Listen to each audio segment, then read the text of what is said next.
Subaru on toonud Eestisse uue põlvkonna Outbacki ja kindlasti elevus on väga suur, kuid pean teile ütlema, et seda Outbacki tutvustati juba üle 2 aasta tagasi Ameerikas ja alles nüüd on jõudnud see siis siia Euroopasse ja kaasa arvatud Eestisse. Ei tea küll, miks tal nii kaua aega läks, kuid milleski ilma me pole jäänud, sellepärast et siia on nüüd jõudnud ka juba väikese uuenduskuri läbinud Outback ja pealegi ütleb Subaru, et tegemist on aegade parima Outbackiga, mis eales tehtud on, mis tähendab, et ükski tulev Outback ei saa ka kindlasti parem olla kui see auto.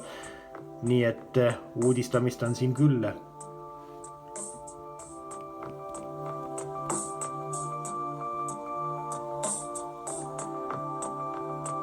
Nice Luxury proovisõit alustab taas. Uus põlvkonna Outback siis on tõepoolest neid Outback on tehtud üle 26 aasta ja sellega on neid siiani müüdud üle 6 miljoni ja pikkus on tal suurenenud 5 centimeetri võrra, laius 3,5 centimeetri võrra ja uskuge või mitte, ka kõrgus 7 centimeetri võrra. Ja varustustasemed on tal Adventure, Limited, Touring ja Field ja kõik nad on väga rikkalikult varustatud ja ainult siis võib-olla Adventure'i puhul, algvarustuse puhul võib-olla puudus tunned esialgu vaid siis nahkistmetest ja ka LED-tuled on tal uued, kõik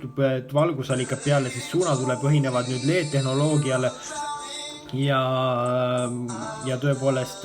väga kihvt ja katusereelingud on tal olemas ja siiani said katusereelingutega Outbacke nautida vaid ameeriklased. See lõpuks on alastatud ka eurooplastele tehtud väike kompromiss siis selle abiga, et me pidime Outbacki nii kaua ootama, on meil antud nüüd ka katusereelingud ja need kannatavad omakorda siis 318 kilogrammi siis välja lausa. Ja kui rääkida selle uue Outbacki disainist, siis muidugi ei saa öelda, et ta näeks välja midagi jumalikult ilus või kohe tahaks seda osta ja ilusam kui Mercedes või teab mis, aga kindlasti mida saab selle kohta öelda on see, et ta jätab natukene mulje, et nagu võib-olla ei olekski nagu palju uut eelmise põlvkonnaga, kuigi tegelikult on terve auto uus ja samamoodi jättis sellise mulje ka 6 aastat tagasi tulnud Outback mulle. Ma mäletan hästi, kui ma 6 aastat tagasi Nice Luxury't tegin sellest. Aga tõepoolest disain on ikkagi praktiline, näeb väga turvaline välja ja kui rääkida turvalisusest ja sellest, siis EyeSight juhiabisüsteem on tal muidugi endiselt olemas. Need 2 kaamerat, mis sealt enne siis välja põrnitsesid sealt kuskilt, on nüüd muutunud palju soliidsemaks ja need on rohkem ära peidetud ning nende kaameratele on nüüd nad tuvastavad ka siis jalakäijaid, jalgrattureid ja ka metsloomi ja alastavad ka nende peale ja pidurdavad ilusti kinni siis. Ja kaugtulede automaatlülitus on nüüd läinud selliseks, et kui eelmine Outback suutis lihtsalt kaugtuled maha võtta, kui teine auto tuli vastu, siis nüüd suudab Outback võtta maha vaid need sektsioonid, mis pimestavad siis vastust tulevat juhti. Nii et ka selle võrra on ta targemaks saanud ja muidugi liiklusmärkide tuvastussüsteem on talle nüüd jõudnud kohale, mis tähendab siis seda, et põhiliselt ta tuvastab siiski küll neid kiiruspiiranguid, kuid sellegipoolest eelmisel Outbackil seda ei olnud ja siis tal on olemas ka pagasiruum on üsnagi suur tal ja mahukas ja seal on selline nupp,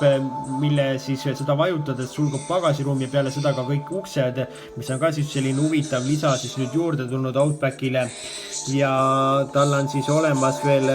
ka siis sellised juhiabisüsteemid, mis suudavad siis ka paarsada meetrit täiesti iseseisvalt sõita ja kas suure kiiruse pealt 90-ga kurvi minnes suudab täiesti või käed vabalt minna, no ma ei soovita minna, aga ta suudab siis selle ajaga siis ilust ennast ise välja roolida sealt ja mingil hetkel ta näeb, et juht tahab vist veidi mängida ja siis käsib sul ikkagi käed rooli peale tagasi panna. Ehk siis selline huvitav asi ka tal olemas ja rajahoidika muidugi, mis siis täiendab seda siis sellega, et ta suudab nüüd raja hoida, mitte enam lihtsalt ei piiksu selle peale, kui sa rajast kõrvale kaldud ja uhked, siis sellised napanahk, istmed sellise pruuni värvi ja enam valget nahksisu või siis sellist heledat kollast nahksisu tal enam ei saagi ja see tähendab omakorda seda, et see selline napanahksisuga on, sellega on see asi, et ma arvan, et osadele selline pruun värvitoon meeldib, osadele mitte, mina olen pigem see inimene, kellele see võib-olla väga ei meeldi. Kuid seal sees on olemas nüüd 11,6 tolline siis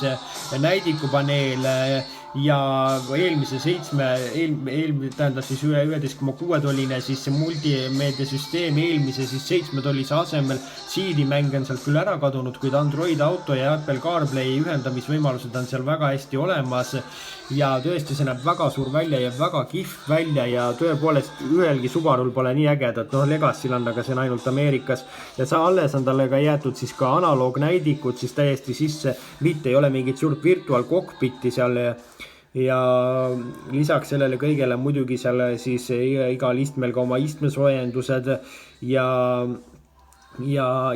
tõepoolest interjöör näeb palju parem välja, seal on olemas ka näotuvastus, ta suudab meelde jätta 5 inimest, siis maksimaalselt 5 inimest ja ära tuvastab ta nende näo, siis vaatab, et oi, et sina Silver tulid, jätab meelde siis milline on minu istumisasend, seda te teate ammu, et on ju,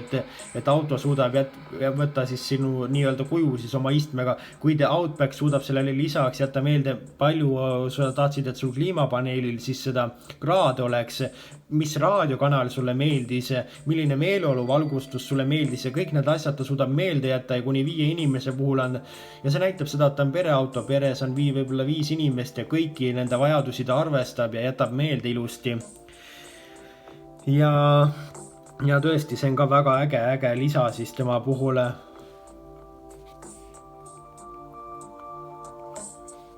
Ja valikus on tal ainult siis 8-käiguline siis automaatkäigukast ja muidugi ei tohi ära unustada ka siis pidevat nelikvedu. Subaru on minu meelest viimane autotootja, kellel on olemas pidev nelikvedu. See nelikvedu on alati olemas, see ei ole niimoodi, et ta hakkab kuskil kinni jääma ja sina loodad, et auto lülita nüüd nelikvedu sisse, muidu me ei saa välja ja auto mõtleb, et ta ei lülita sisse. Siin on alati see sees olemas, 60 ette, 40 taha, siis veel seda protsenti ja veojõust ja kui sa jääd kuskile kinni, siis ta suudab muidugi ka natukene siis seda vastavalt mingile teljele seda siis jõudu siis juurde anda.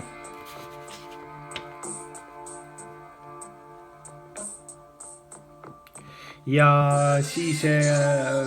talle kõigele lisaks siis kui rääkida temale siis pakutavast mootorist, siis tal on vaid 2,5 liitrine bensiini Boxer mootor ja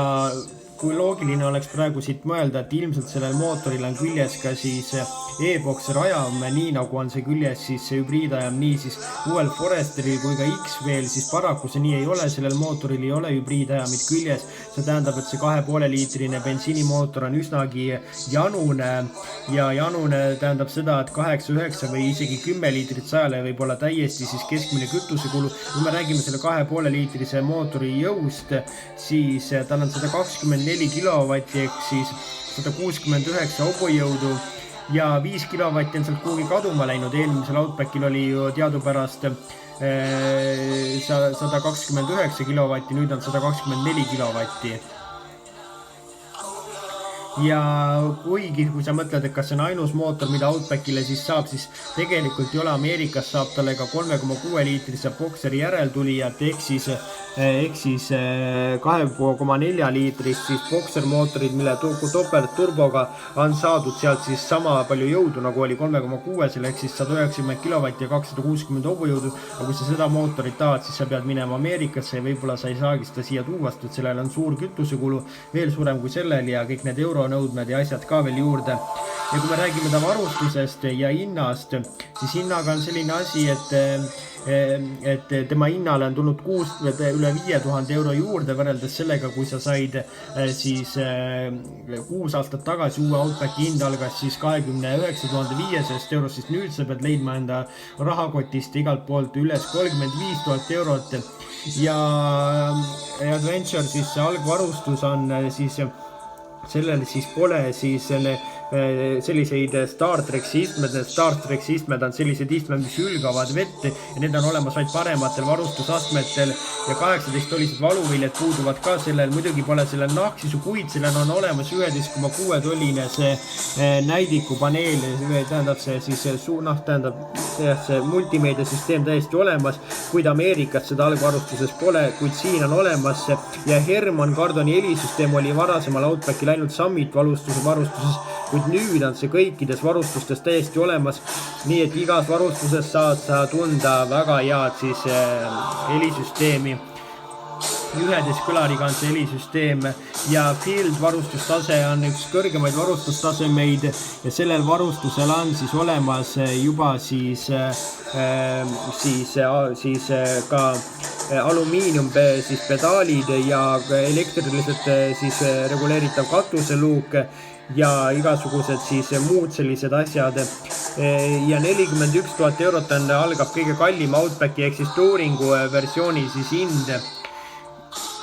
Ja selline siis kogu suur lugu sellest uuest Outbackist ongi. Uus Outback on tõepoolest läinud palju turvalisemaks. Tal on palju juhiabisüsteemi, mis on juurde tulnud. Ma arvan, et temaga õnnetusse sattuda on peaaegu et võimatu. Ta kaitseb sind igal pool, kus vähegi võimalik. Ja veel lisaks kõigele sellele on kindlasti on ka palju paremaks läinud ta ju mugavuse ja kõige selle poole pealt ja maastiku suutlikumaks ja suuremaks, kuigi ta on kaadanud natukene jõudu ja mis ma arvan, võib ka natukene inimesi morjendada, on see suur janune Benzi boksermootor ja selle puhul võib-olla sa võid kaaluda, et sa tahad osta endale hoopis mingit muud autot ja ei tahagi Outbacki, kuna tema disain võib-olla pole ka just kõige sellisem ägedam ja selline, ma arvan, et see mootor ongi siis selliseks puuduseks ja ka kõrge baasind, sest et ma arvan, et aastat pole inflatsioon pole nii palju ka tõusnud, et 35 000 eurot või 40 000 eurot oleks järsku väiksem raha, kui see vanasti mõned aastad tagasi oli, nii et see võib olla ka selline väike siis selline komistuskivi Outbacki ostul, kuid ma arvan, et tõesti võime kokku võtta selle pikale veninud naisluksuri proovisõidu saate sellega, et kogu tehnoloogia erinevate asjade tulekuga, erineva mugavusvarustuse tulekuga on tõepoolest see võib-olla üks parim Outback, mis seales tehtud on ja selline ongi uus Outback, minge tõtake teda ostma, kõikides Marina autos ja Autospiritis on ta ilusti olemas ja minge ja ostke endale selline õige auto, et tunda siis tõeliselt hästi ennast. Selline oli selle nädalane naisluksuri proovisõit, kohtume teiega juba järgmisel nädalal, seniks kohtumiseni.